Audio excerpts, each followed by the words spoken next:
All right, so it's week 2 of small group. We're really excited to continue the conversation of March Madness. And this week, the topic is the perfect game. Yes. Yeah, it's the perfect game.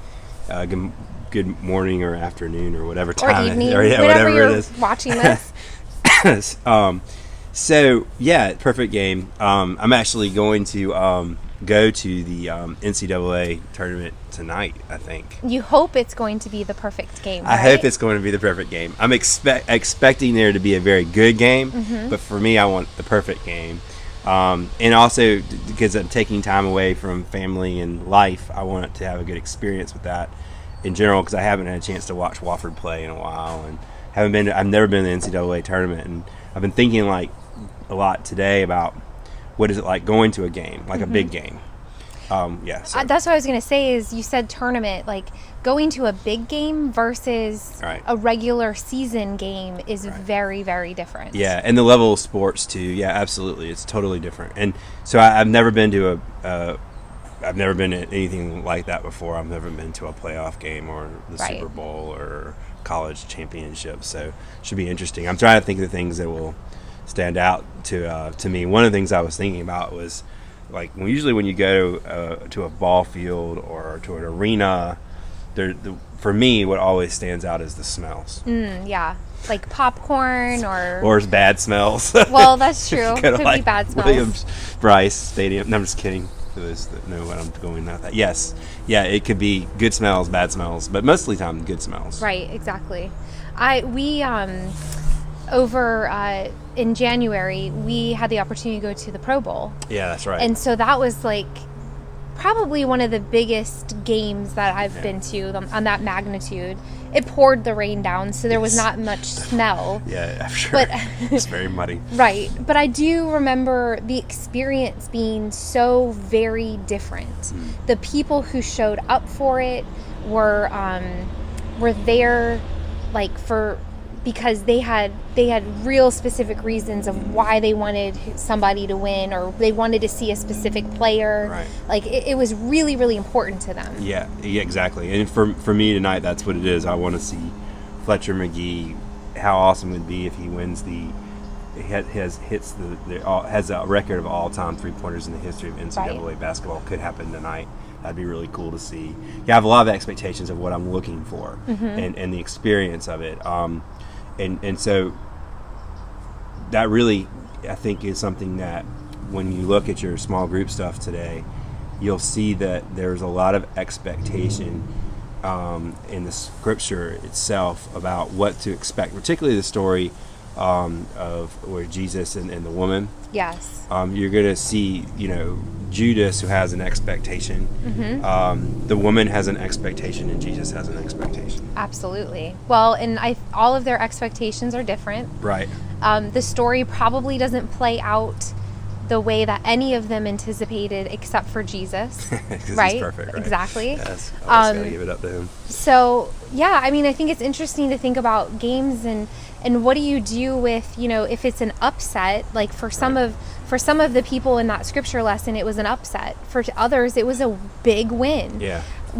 How do you move on from that? How do you let your emotions lead you after that big game? Right. Too? No, absolutely. I mean, for me, the experience is a win.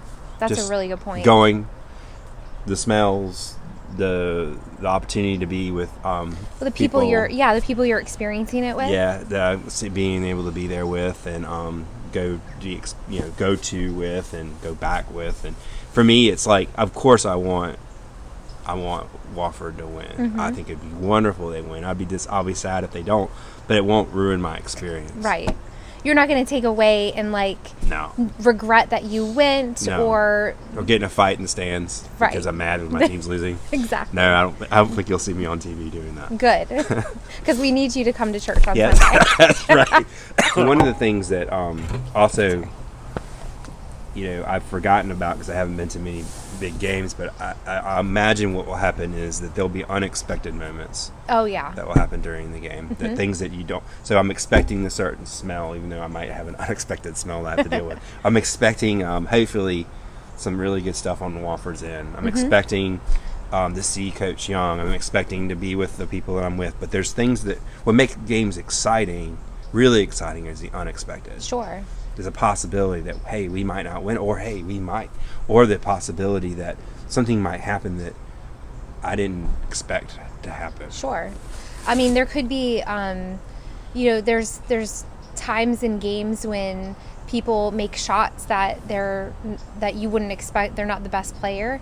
There's also times when people start fighting each other, right. And then there's also times when people get hurt, right? Like very, very seriously hurt and can't get back into the game. Right. Yeah. No. Monica mentioned to me earlier in the show. Mentioned to me about the About actually, let me tell you. So I was very proud of myself. I left.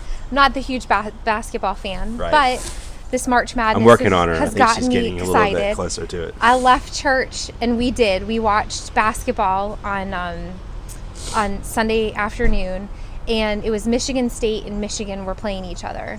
And it was I don't even know. I mean, again, I'm not super familiar, so I don't know what the player's name was, but this young man went up to jump and came down straight on his ankle and just turned it. I mean, completely sideways.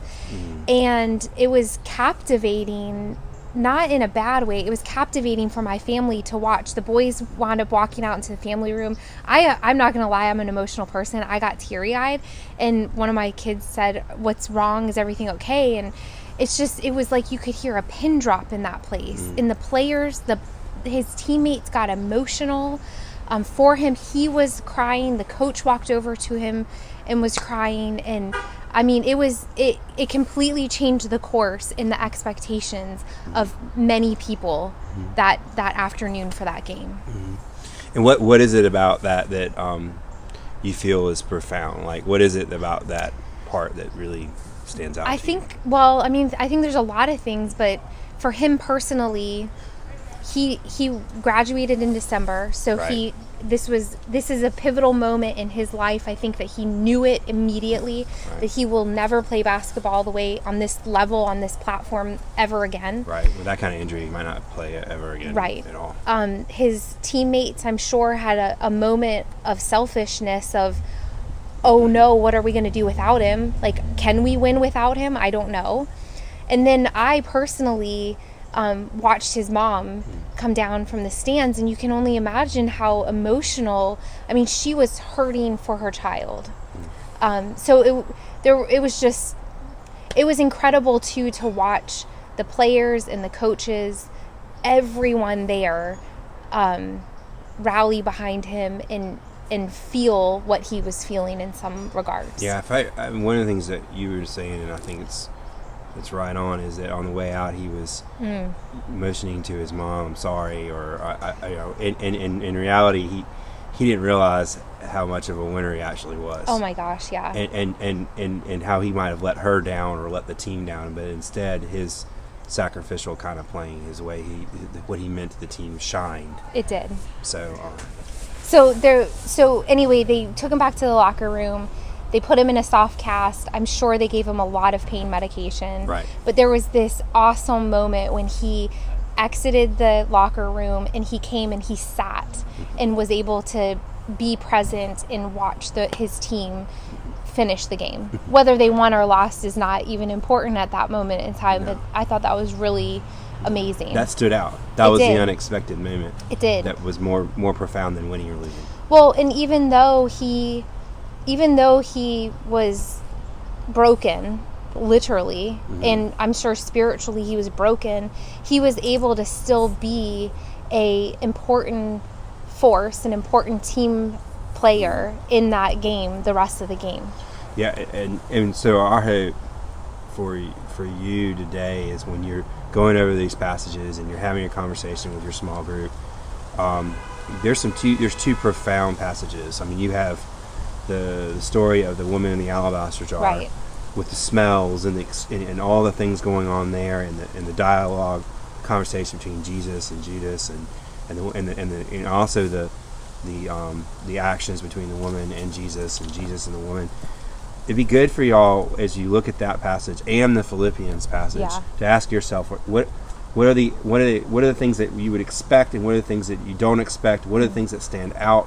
What does it mean to win and lose? All the things that we talked about today. What's the experience? What is it? Things that you look forward to in life, and what are the things that are the same things that that Jesus was looking forward to, or that the woman was looking forward to, or Judas was looking forward to, or what Paul is getting at in his passage in the Philippians. Right. Just think about all that stuff as you try to relate it to your own life. Awesome.